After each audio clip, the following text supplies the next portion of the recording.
prétend être l'un des premiers, presque en tant que citoyen d'ailleurs, à être intervenu post-Brexit, mais quasiment le lendemain de l'élection. Et je me suis précipité en disant que là, pour le marché français, pour le marché francilien, il y avait une opportunité incroyable de faire venir des emplois en France. Et donc j'étais assez activiste, je suis membre du MEDEF, et avec le MEDEF, on a travaillé autour de cet élément du Brexit.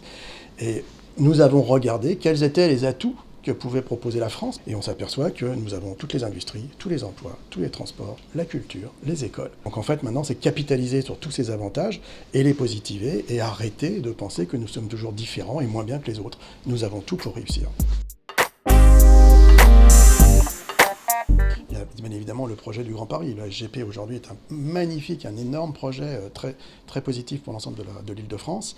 Il y a juste peut-être une vision qui est la mienne, mais je pense que beaucoup la partagent, c'est de se dire à qui profitera le réseau du Grand Paris Express. J'ai la conviction qu'on va ouvrir de nouveaux territoires, c'est incontestable, on va élargir la capacité d'offrir du logement et du résidentiel à des gens, et les commuteurs iront beaucoup plus vite d'un point A à un point B, et on ne raisonnera plus en éloignement ou en kilomètres, mais en temps. Cela va nous mener sur la massification des pôles tertiaires aujourd'hui, une concentration des pôles, puisque bien évidemment on ira plus vite d'un point A à un point B, mais on va densifier les pôles existants.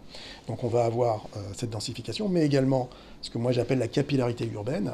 Partant de ces pôles, on va pouvoir ouvrir de nouveaux territoires directement. L'un des projets qui est le plus intéressant, c'est Ivry-Vitry, dans le sud-est de la région Île-de-France, où là, d'énormes territoires, de très grands territoires occupés par le port, des industries, etc., sont devenus aujourd'hui, ont été réaménagés et sont l'extension naturelle de Paris. On est en train de pousser les fortifications, on ne réinvente pas la ville, et cet urbanisme se fera par capillarité.